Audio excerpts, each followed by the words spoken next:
26th chapter, verses 17 through 18. I'm reading from the Message Bible, but because of the power of the Holy Ghost, you know that He will make it plain whatever version you have. Amen? Acts the 26th chapter, verses 17 through 18 of the Message Bible says, I'm sending you off to open the eyes of the outsiders so they can see the difference between dark and light and choose light. See the difference between Satan and God and choose God.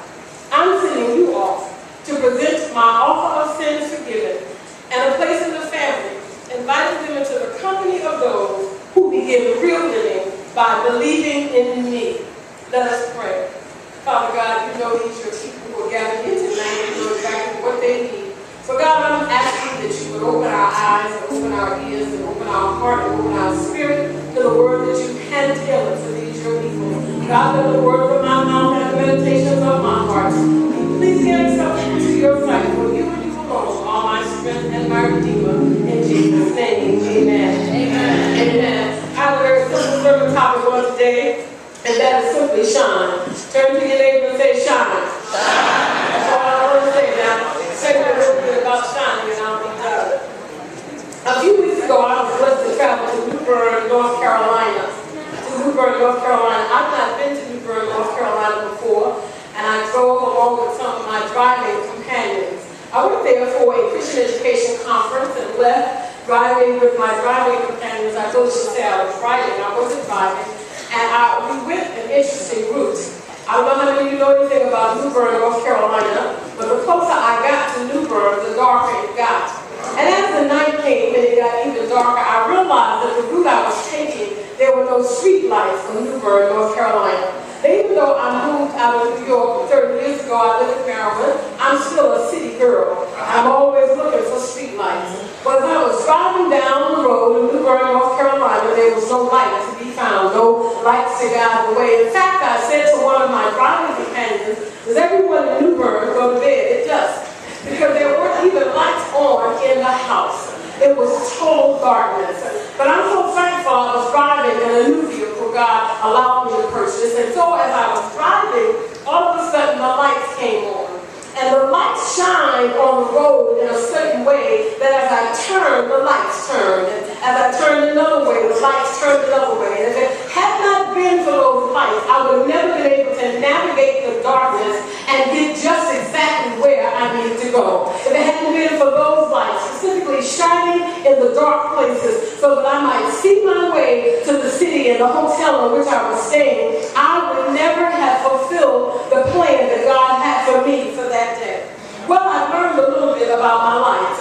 I learned that I have what's called adaptive headlights. Now, if you all know anything about cars, you're going to have to help me work this out. I don't know a lot about cars, but I was so intrigued with the way that my lights showed that I decided to do some research.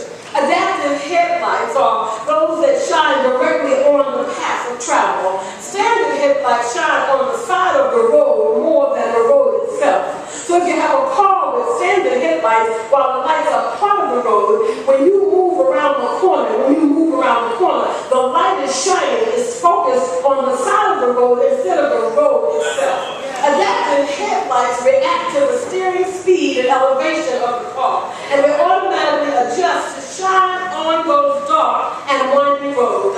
I came all the way from Maryland by way of Charlotte to simply say on tonight that God is looking for some adaptive headlights. He's calling us who are Christian educators and youth directors and pastors and young adult directors and Sunday school teachers to help shine in such a way that people can navigate the darkness of their way. Don't you realize that people come to our congregation Sunday after Sunday walking and living in darkness? Aren't you aware that when we plan our Christian education convocations and our Christian education gatherings, that there are people who are trying their best to navigate the darkness? Some come to Sunday school, and the truth be told, some don't come to church at all. Darkness has convinced them that their situation is too hard for God. The darkness is so pervasive in our world today that some have considered taking their very lives. Others are confused about their purpose in life. They reject abundant life for thug life. Some darkness has pervaded their minds in such a way that they inject collagen in their rear ends to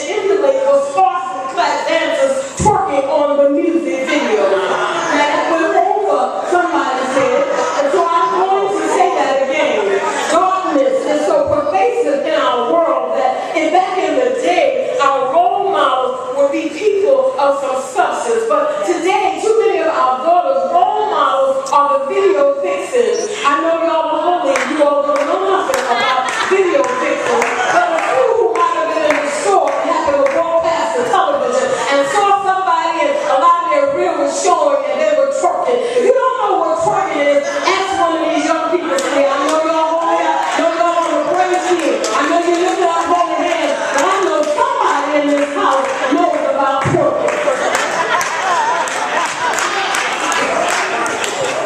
Darkness.